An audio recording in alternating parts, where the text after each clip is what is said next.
This Jocks 94.5 podcast is brought to you by Millennium Satellite and Video. Log on to msbnow.com. TV excellence everywhere. That's Millennium. McElroy and Cubelic in the morning starts now. Welcome in, McElroy and Cubelic in the morning. 7 a.m. right here on Jocks. College football is back tomorrow night. Locally, going to be strong tomorrow night as well. Damian is going to be on the call for the Stanford game tomorrow night. UAB goes tomorrow night.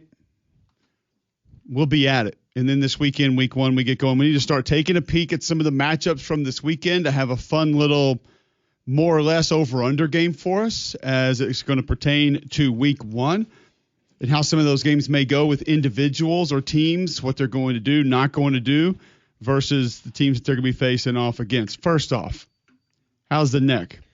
At least 40% better. You're getting words out. First segment this morning. That's a win. That's a plus. Well, I've been We're ahead of yesterday. I've already had a rollout this morning. Very, very grateful. Like you listened to Ludacris? Is that what you mean? Ooh. No, I should have. That would have been good. If I start blasting Luda in the house pre-7A, unless it's a member guest weekend, something's probably gone pretty wrong.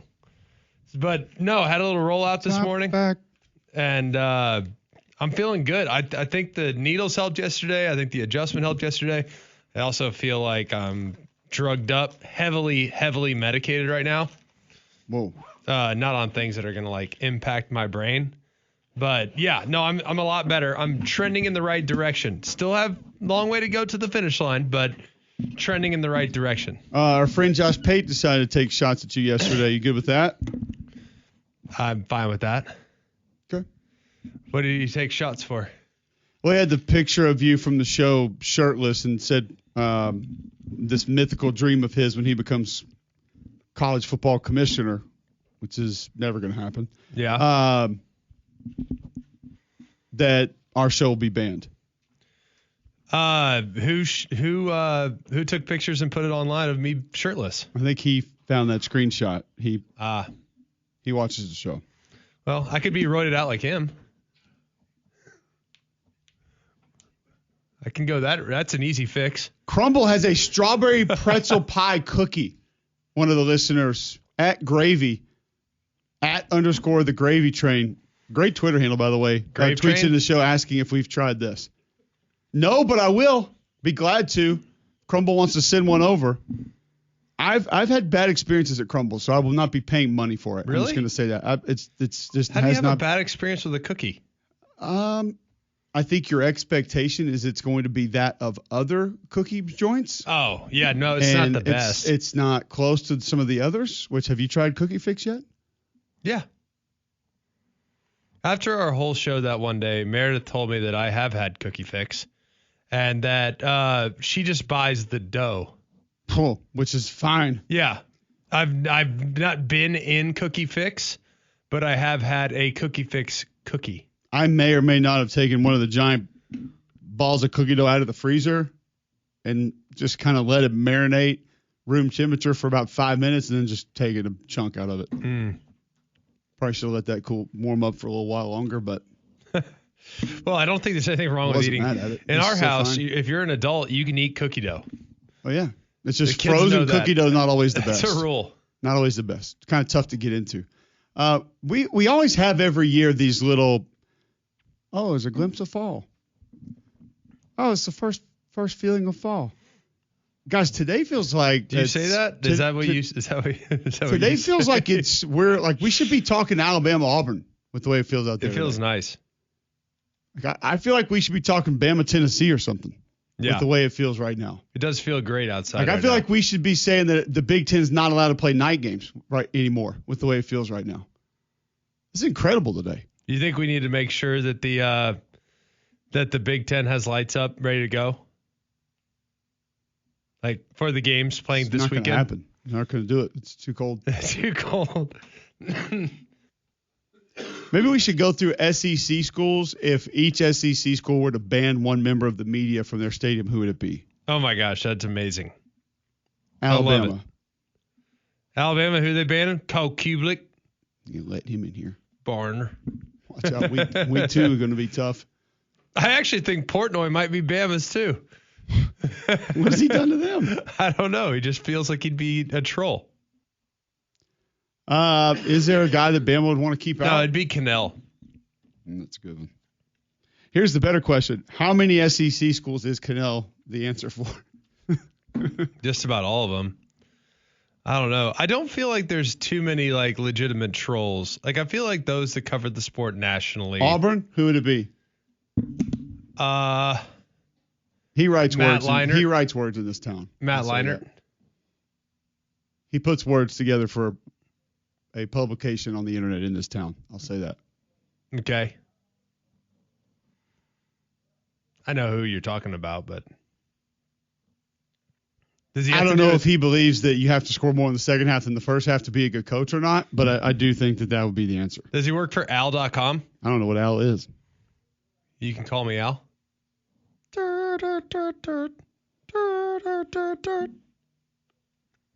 that what that says? What? Those are the lyrics of that song? Yeah. You can call me Al. Oh, yeah, that's right. For a moment, I was thinking, call me out. Oh, no. I don't listen to songs that If you really closely. think about it, though, like how many members in the media that are like genuinely respected? Back to like your boy Pate, like our boy Pate, I guess. Like Not Pate, anymore. Why? Because you tweeted a shirtless picture of me?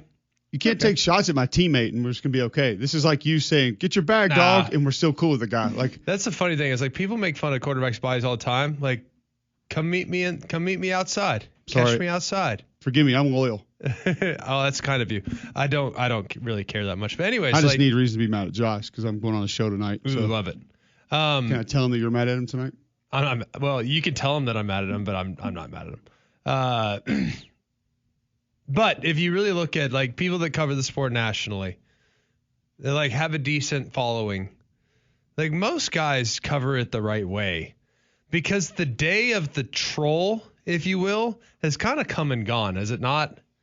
Like where you are in going. a sense, no, I get it. I think now You know what I'm saying? The day of the troll days now are more based on like a certain stance on something kind of like what Danny does with the SEC. Right. Like yeah. there's an SEC dude floating around right now taking shots at members of the media for appearing or not appearing on other media platforms. Like he went at Josh, was one of the guys he decided to go out on. Now he got bodied, but he thought that'd be a good idea to be able to go out and do that. So I think now it's kind of like I'm going to find a stance on it's more of an opinion-based stance on a thing as it is. I'm going to attack a school, attack a player, attack a coach, things of that nature. Gotcha.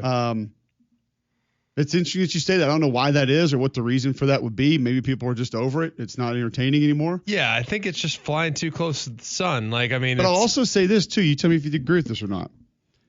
I think the day of the troll has moved to a realm where, and this is not a knock on this group of individuals either, to where you're almost either Barstool or you're not. Because Barstool's best at it, and they can be over the top with it. So if you're going to do it, you better try to match their intensity with it. And if not, it's a letdown. Yeah. And I think a lot of people are either scared or don't have it in them to kind of go that far with it. So you're either that over the top with a lot of things, Yeah. or you can't be that guy. Yeah. And if you can't be that guy, then you got to know what you're talking about. Yeah, you got to live it daily. Like, I think that the day of, like, the, quote, troll, it just people get tired of it and you lose credibility. Like, okay, you get a lot of run, for example, on social media in a short period of time, which is great. And then after a while, people are like, all right, well, what's next? Like, I think I think it wears out its welcome pretty quickly. And I think that what stands the test of time is doing high quality work, preparing, diving deep. Like I listen to some podcasts, for example, like I'm deep in the podcast world. After reading 1 million books this summer, I'm back in the podcast. I listen to some podcasts. I'm like, do you guys even prepare? Like seriously, like I'm going to say which ones. But I listen to guys that I think know ball, and it's the most basic, elementary, treetop conversation I've ever heard in my life. And they played. It's like Do you even prepare? I think the people acknowledge who's prepared, who studies. I think people truly still at the end of the day want to learn. Like, I still think people care about learning and being informed. And that, I think, will stand the test of time. Whereas trolls, they get really, really good interaction very quickly, and then their shtick fails. And then they're nowhere to be seen or heard from again. So I think I don't know, the trolls, I feel like, peaked about 10 years ago. And now I just don't feel like I see them as much anymore. I'm kind of interested to get other people's thoughts on this. John, where are you on this conversation? Are they still I'm getting messages in that as long as Paul is still on the air, trolls are alive, and then that's going to be a real thing. I don't think Paul does that anywhere near to the extent that he used to. I think there are certain times he'll take his shots. I think he's much more calculated with them now. I think he picks and chooses his battles, and I think now, maybe different than when Pat and Paul first started, is there's underlying reasons for why he wants to do a lot of the things that he does. A lot of which his listeners may never know. But where are you on this sort of trolls are dead, trolls still alive, Saber? I think more so now people have gotten away from – I still think people troll, but they wait until after something happens instead of preemptively going after someone and saying something. Because, to avoid the receipts? Yes, because you can't be proven wrong in this world today, or you can't be wrong once you're proven wrong. And see, you tweeted this, I told you were wrong, and then all of a sudden you're canceled. People would much rather jump on you So freezing cold takes ruin trolls is what you're saying. I don't know if I call it ruin it. It just he put them in check. It allowed people to maybe more effectively troll, because now you can't. If you say, like today, back in the day, like, hey, I think Auburn's going to win, or I think Auburn's going to lose. Yeah. Somebody can be like, oh, well, Cole's a Barna. Of course he's going to think, or of course Greg hates Auburn. You can go like that. But then they come back Monday after you say whether or not they're going to win or lose. They have your prediction, and in their minds, you can do no wrong. Therefore, when you're proven wrong, I have to point it out because I'm better than you, because even though I didn't say anything, you went out on a limb, you said something, and you were wrong. And, well, obviously – it didn't work, even though you had the gumption to go out and do it ahead of time. So it just feels like to me that people are much more scared now. Yeah. And probably while also scared, feeling empowered because they can hide behind Twitter. They can hide behind their keyboards and just be like, well, see, you were wrong. What do you know? Yeah. Like, well, I didn't say I knew anything. I took a guess. I just happened to be wrong. But what did you do? I also think there's so many outlets for it now that there's people get tired of it really quickly. When there's one person that was, as John's saying, after the fact, when it's low-hanging fruit and it's really easy to then go take your shots, it's a lot easier to turn the page now because, we see it every day in social media. It's like, okay, I've seen this already. Yes, we get it. Okay, you don't like him. Okay, yeah, that was a dumb decision. Like, it's – okay, fine, I'm done. I don't want to see this anymore. Right. And people just don't pay attention to it because you've seen 47 different people say the same thing because it was so easy to go out there and say it. It is everywhere. I think the oversaturation of trolls is also valuable. But one thing I have noticed, people are naturally now in this world. Why do you Paul is successful because he is outspoken in favor of the SEC. He is viewed as the SEC honk, the SEC homer, whatever it is that you want to, like a guy that's going to chirp no matter what, always rip on the Big Ten, always build up the SEC. That's like where Paul is kind of navigated too. I look at a guy like Joel Klatt. Every time I watch a Joel Klatt broadcast, it's this guy's the best, this guy's the best team, the best matchup, the best conference, the best this, the best that. And he always is calling Big Ten games. So he is outspoken about how elite the Big Ten is across the board. He's been doing it. I've heard him call I don't remember what game it was, like a Minnesota Ohio State game. It's like, this is the best matchup. This is the best O-line. He's talking about Minnesota. I'm like, what? You know what I mean? And I think that people naturally gravitate to those because they want to be in echo chambers. People want to live in echo chambers. For those that just call balls and strikes, it's a little harder to carve out this world. But if you naturally align with some of your takes, some of your commentary with a certain segment, like you can't be a hater. Like where Cannell fails is with the haterness towards the SEC. But if you are pro SEC, super pro SEC, then the SEC will gravitate towards you. If you're super pro Big Ten, then the Big Ten will gravitate towards you. If you're just ripping on the Big Ten, that's not a way of doing business. You know what I mean? Like if you're just ripping on the SEC, it's not a way of doing business. You have to be pro something so that you can create your echo chamber for your followers to kind of get into. That's kind of how I'm seeing the world right now with how people are consuming content. Do you see it that way? To an extent, yeah, I see where you're going, and I agree with a lot of that. A couple folks just tweeting in quickly. Greg Skipworth tweets in at Mac and Cube if you want to be a part of the show. The thing that interests me in Feinbaum is with the guests. The callers don't interest me at all, never have. Leaving and information are what I want out of the show. Big Sexy at Seabass Jimmy 1 tweets in, your whole industry operates on trolling. Most of you are just more subtle with it. Nah, I don't agree with that. You think that's us? Honestly? That Greg, Damian, John, and I are just subtle trollers? Yeah, how much does Herb Street troll? How much has, the best that have done it for a long time, how much have they trolled? Yeah. Jolly tweets in a pretty good point. He said Pate State would have to go first. He's one-dimensional. No Bruce Pearl interviews, basketball coverage, never done live physical therapy on the air. Totally fair. I feel like that's a totally fair comment and one that should be brought up and highlighted. So, and if you see his workout videos, whenever he's out of campus, it's always biceps. Never leg day, never anything else. One-track pony. Nothing wrong with that. Also only works out at campuses or campi. Yeah. So nothing wrong with that.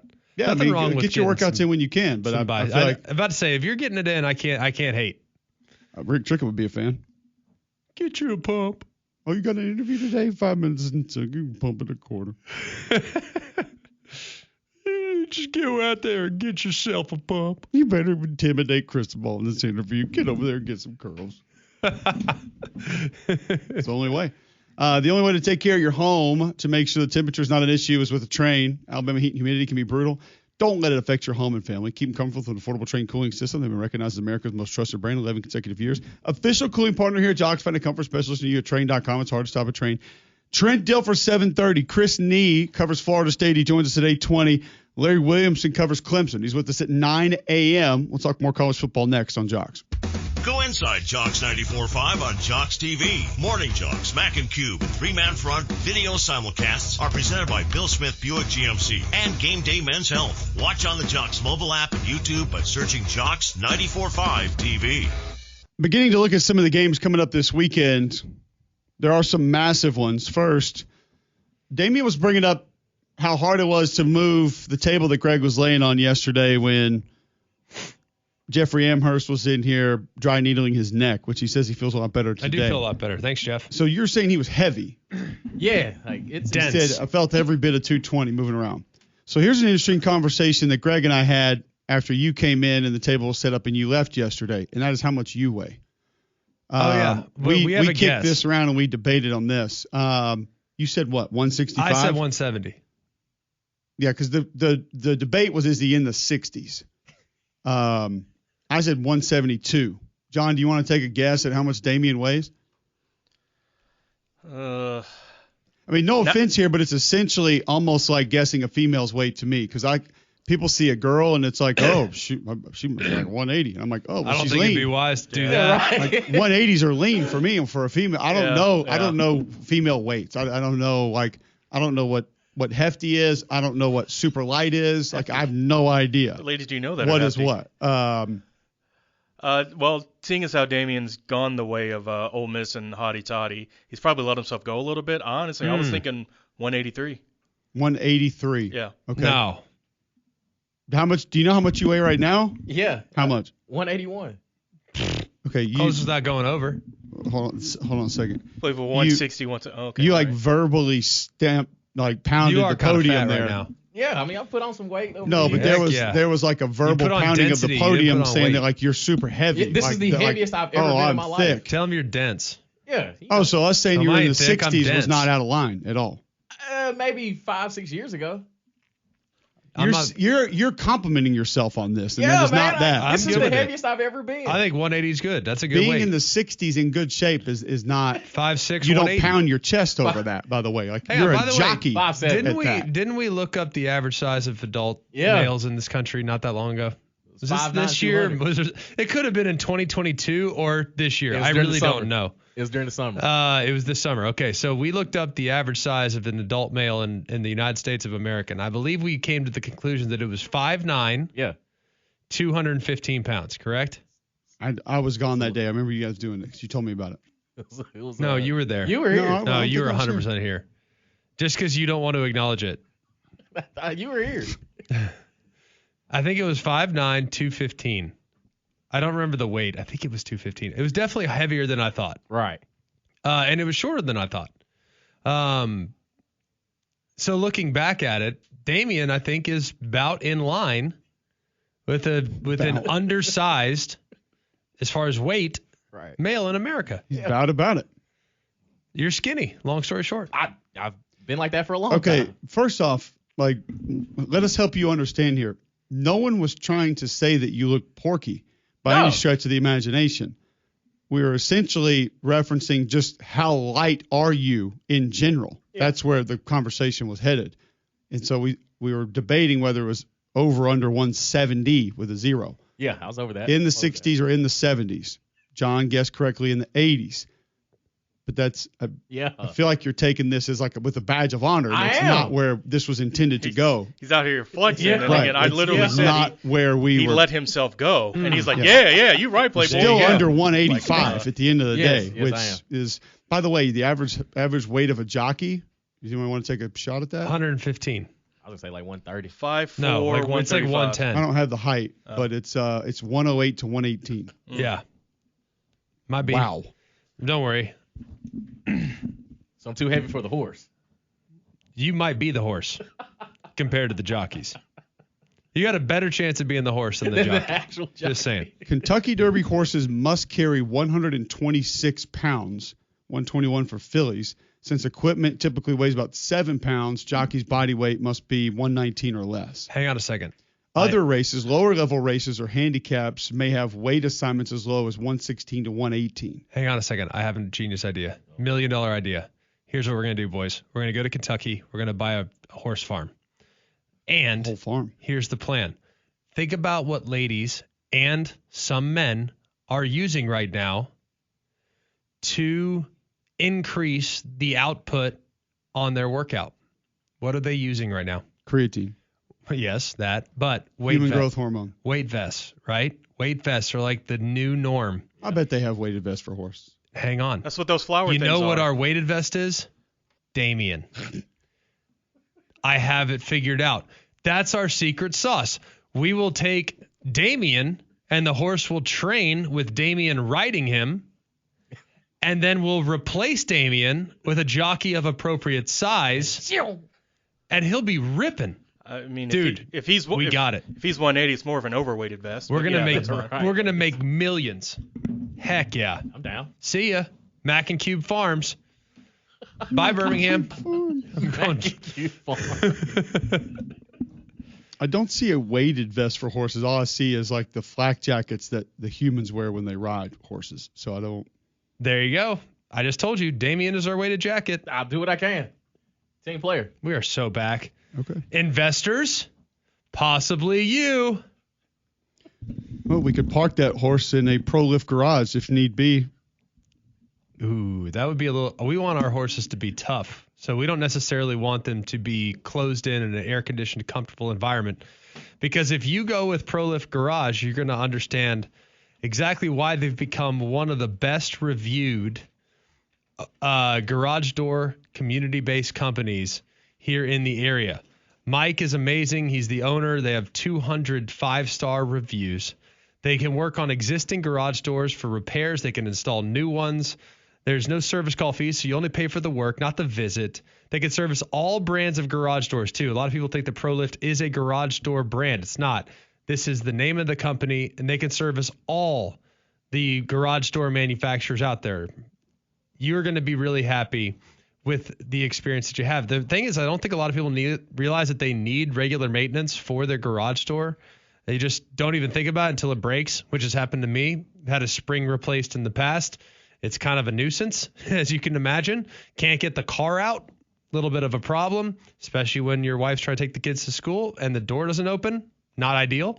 Uber to school, not great. So you want to make sure that your garage door is ready to roll, and the guys at ProLift Garage Doors can help get you there. If you have unusual noises, if you have slow response times, if there's vibration, call for a maintenance service. Go to proliftdoors.com. That's proliftdoors.com.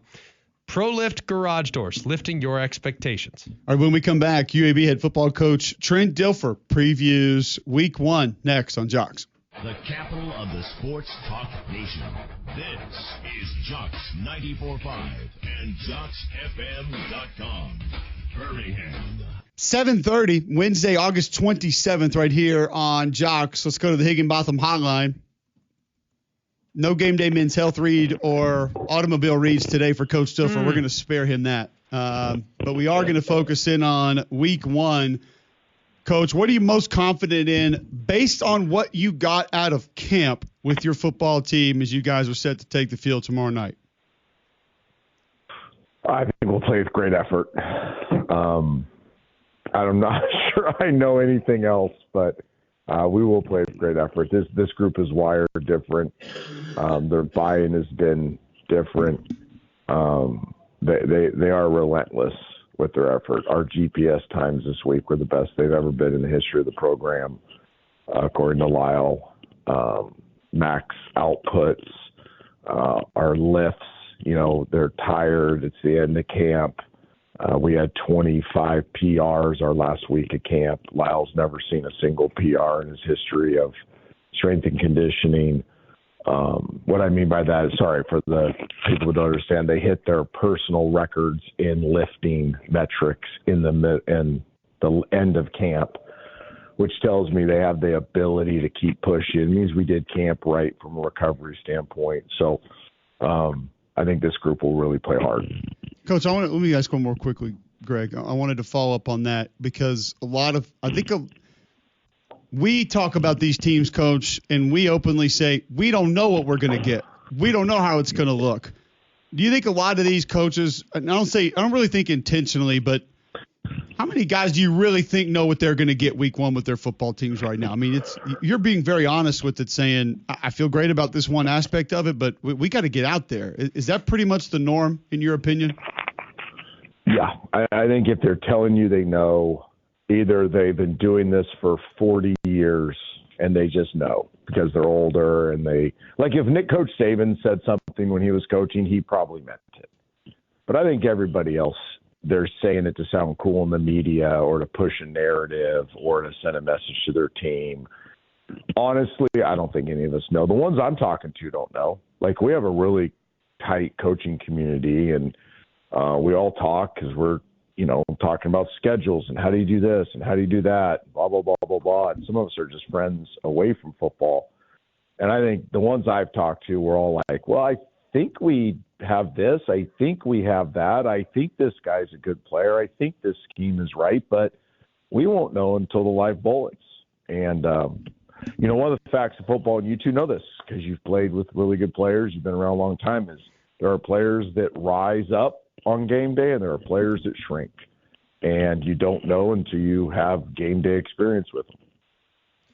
When you look at week 1 in particular, though, do you feel do you feel like the need to simplify, not because of your opponent, but more to just let the guys play fast and maybe not put too much on their plate?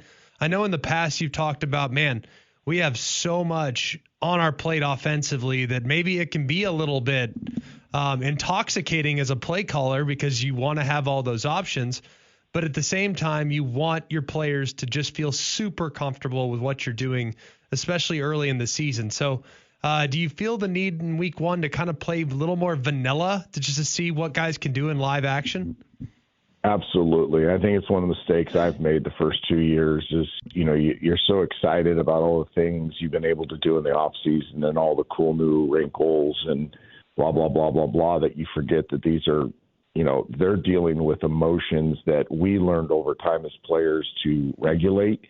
And sometimes they can't regulate them early in the year. And the more you put on them from an XO standpoint, compounds the mistakes. So it's probably the smallest call sheet we've had, both sides of the ball in my time here. It's a smaller call sheet offensively than I had sometimes in high school, for that exact reason. We want to play fast. We've focused in on the things we've done best in camp. We don't have a lot of beaters. It's not stuff to go attack things that Alabama State does that may have flaws. And I don't care if they're listening. We want to go out there and play hard, play fast, be simple, be decisive, and play our best ball. Trent Dilfer joining us on the Higginbotham Hotline. He's with us weekly, previewing his team, giving us his thoughts on last week's games. He'll be with us at this time every week heading into the season. We love talking football with him. You brought up something that Greg and I discussed yesterday, and that is starting fast. We hear so many coaches and even some players talk about we got to start fast. We got to get out there and start fast. Got to get off to a fast start. What do you do from a coaching perspective to help ensure that? I think we know some of the advantages of it, and we know some of the whys. But what can you do with your guys to help ensure that that actually takes place? Well, what is it? So this used to drive me nuts as a player. We got to start fast. We got to play at the lead. Our defense plays better with the lead. And I'm like, well, what if we don't? What if we get a crappy holding call on 2nd and 4? Now we're 2nd and 14. We're behind the sticks and we have to punt. Did we just lose the game? I hate that mentality. I think starting fast is starting decisively, starting clear-minded.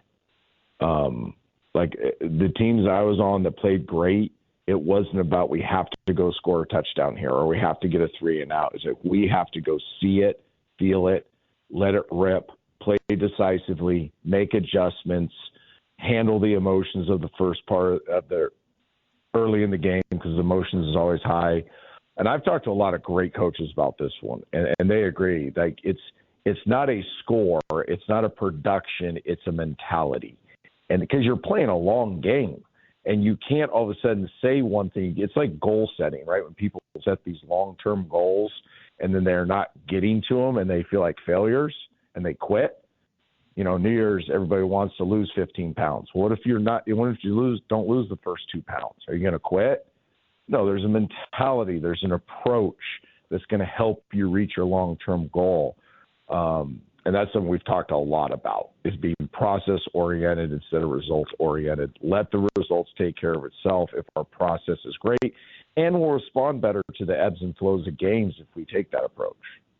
How would you assess the level of complexity that we now see in college football on trying to figure out what the opponent's personnel looks like? I was talking to Cole this morning, and even your own personnel, I guess I might add. I was talking to Cole this morning. I'm sitting there watching Miami. I'm doing the Miami-Notre Dame game on Sunday, Coach, and I'm sitting there, and not single guy on Miami's 2 deep at wide receiver caught more than 6 passes last year on Miami's roster. And I'm sitting there trying to watch these guys. I'm like, I have no idea what they're going to do, which gives me anxiety as an analyst in the booth. I can't imagine what it's like from a coach's perspective where your job is to go out and win the game. How much more challenging is it today to identify what they might do to you based on personnel than it was in the past? We've had a lot of conversations about this, and I just finally laid down the hammer and said we're not going to be consumed with the what-ifs and chasing ghosts. Us versus us. Us versus us. Let's do our things better. If they come out and do something we've never seen them do and they have some player that we didn't know about, well, if we're locked in, if we have answers within our systems, we adjust. But we're not going to go out there and try to guess what they're going to do. It'll torture you. I mean, I started going down the rabbit hole of watching all the players off PFF or junior college film or their high school film because they've been at Alabama State for 2 years but haven't played.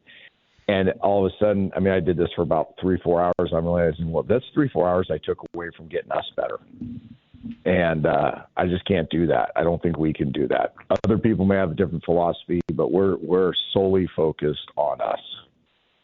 And I love that. And I think that's a big portion of kind of where it has to be right now, specifically with some of those unknowns, uncertainties, and how you're going to play this thing out. What is it going to take for you guys to get this win in this opener? I heard your press conference 2 days ago.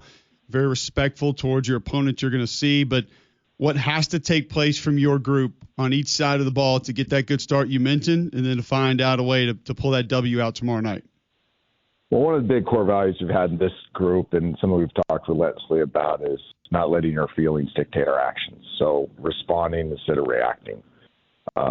We've had a program for 2 years that's reacted, overly emotional, myself included, and that just has to end. So we put a stake in the ground and said our response mechanism is going to determine our success. So we have to respond to bad calls. We have to respond to them making plays. We have to respond to us doing some knucklehead thing. Like, we can't let one play, good or bad, put us on an emotional roller coaster. So I would look for, hopefully, what I'm looking for is how we play the game, the temperament for which we play it in. Something great happens, great. We celebrate, move on. Something bad happens, okay, slap your thigh, move on. If we can do that again and again and again and again and again, we feel like we can be a pretty solid football team. Coach, we appreciate the time. Fun conversation. It's going to be every week with you. We love talking football, and good luck tomorrow night. Thanks, guys. Have a great weekend. Trent Dilfer, UAB head football coach, joining us on the Higginbotham Hotline. If you're in town, get out to Protective tomorrow night. Go watch that UAB game. He joked in his press conference, they're going to have as many fans as we are. Don't let that happen. I know it's another in-state team, but we don't want that to happen here in UAB's home stadium. So get out there, watch some good football, watch it live. Why not? If the weather feels anything like it's going to today, it's going to be an incredible night to be out there and watch a little bit of football. So a lot more to get to over the course of the show today.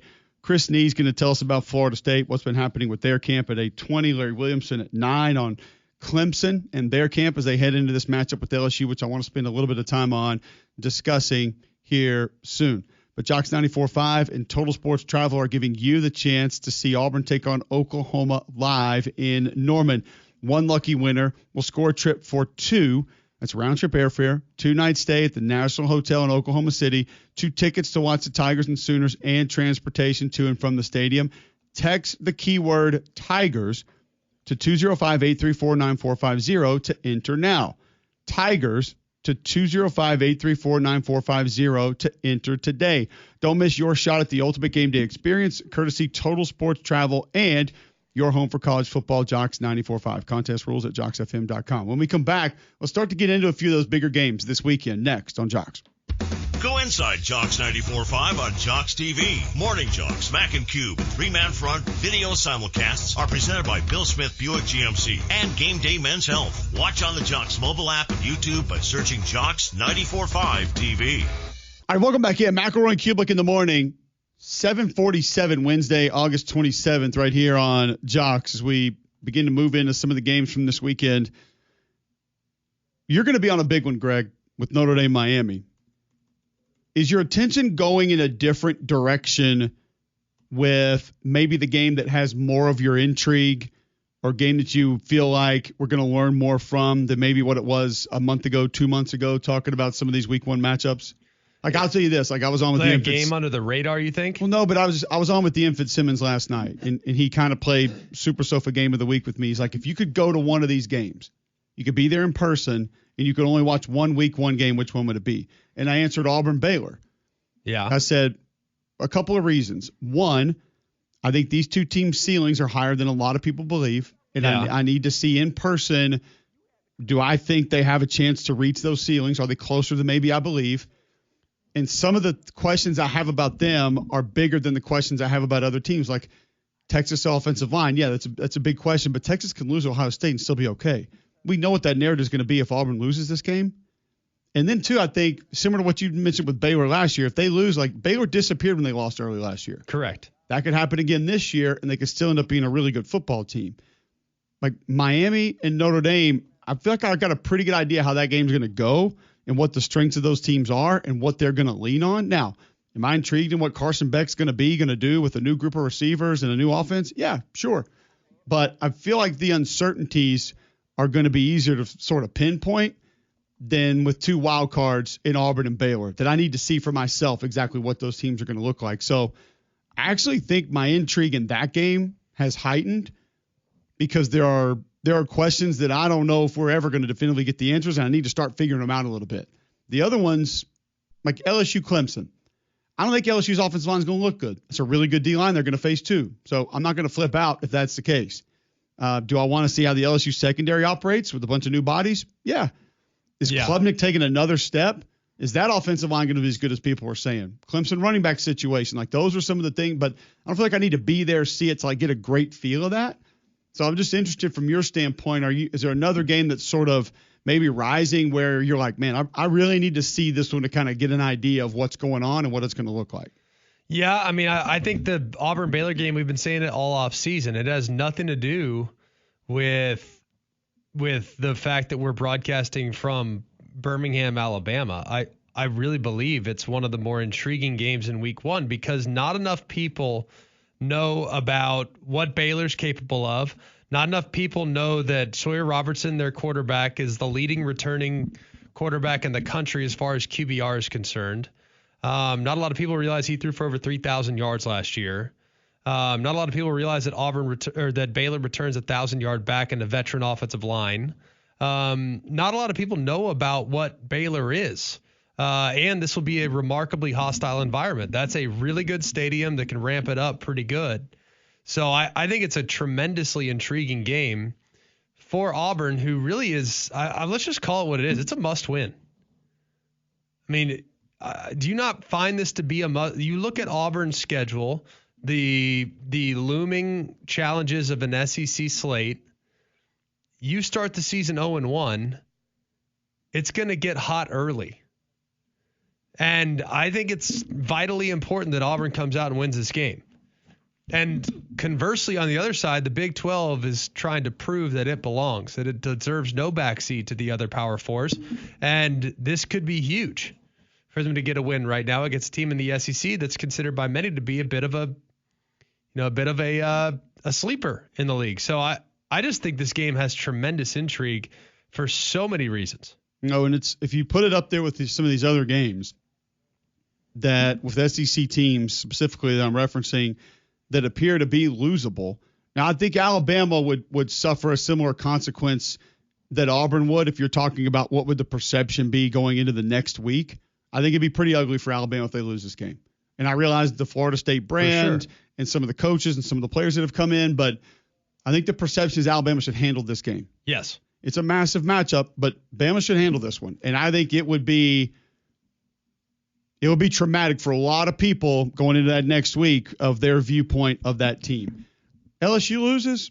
Now, people are going to point to Brian Kelly and what has happened in recent memory, and they can't win their openers and how bad that is. He can't get teams ready early. All those narratives are going to start. Yeah. But as you brought up, Auburn's different, and right now Auburn is a bit of low-hanging fruit for a lot of people. They lose this game, it's going to go way negative in a big hurry for a lot of folks. And that can be difficult for a team, for individuals, for a staff, maybe a program even to just overcome at that point in the season. It's a lot to block out and move past. So, like I look at Nebraska-Cincinnati. I think it'd be very similar there. Is that as losable of a game? Probably not. But Nebraska goes and loses that game at Arrowhead, there's going to be a lot of people that are going big negative the next week. Like careful. That's one that could sort of be careful. I'm with you. I'm with you. I think that one goes to hell in a handbasket. Tennessee, I think, doesn't go as negative as quickly because you're going to lean on the fact that your Superman quarterback left the program, which shook a lot of players, which was very difficult to overcome, which provided a little bit of lack of focus. And, hey, we got to weather the storm this year, and then next year it's going to be right back where Josh has had it. Don't worry about it. We're going to be good. Like, and that's totally different than it was 3, 5, 7 years ago, where if Tennessee loses that game, I mean, it's literally burned the establishment down. Yeah. And I don't think it is that if they drop that game this year. I don't. So I think if you look at where these teams are, that heightens my antenna even more on this Auburn-Baylor game. Because, yeah, it's not going to be that for Baylor per se, but if Auburn drops it, we all know what the calls are going to be like on Monday if we come in here and they lose that game. We know. We know exactly what it's going to sound like. And I think it makes it that much more important because whether we talk to Trent Dilfer about getting off to a fast start or we listen to Steve Sarkisian about his team starting fast, that's the defending national champions in the morning, by the way, at their place. Yes. Texas ain't done. They lose that game. They're just not. Correct. With that young of a roster and that amount of time to be able to bounce back. Texas loses that game. What are they ranked going into the next week? Oh, gosh. 11 at worst? Yeah, I mean, they're 12 still, at worst? They're I mean, still in good shape. You're fine.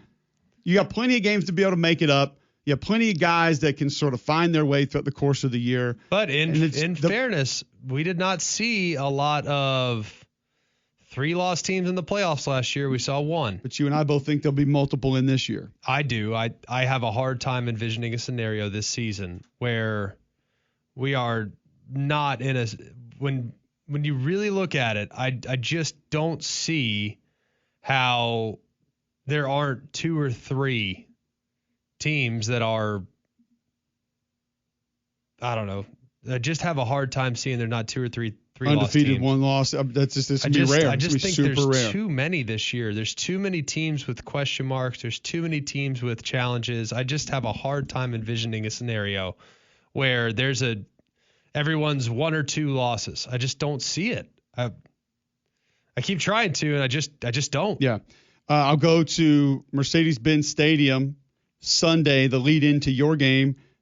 I don't think that the vibes are super negative in Columbia if they were to drop that game. I think the expectation is that they win it. I think the expectation is that they push for a playoff spot, but I don't think that, Gamecock fans are walking around saying fire Shane if they drop that one because they saw how last year they got off to a slow start. They can still pull it together, and they got plenty of time left and a lot of big games on the schedule. I guess what I'm saying is it feels like it's becoming apparent that these bigger week 1 matchups, Auburn's is clearly the most important. When you're talking about needing a win, have to win, must win, however you want to state it, whatever verbiage you want to use around it, Auburn's got the most important one in my opinion. I don't disagree. John, would you agree with that? Yeah, overall, yes, I do think it's that one, yeah. 800-239-9569 if you want to get in. 800-239-WJOX. Who does have the most on the line just in week 1 of SEC teams taking the field this weekend?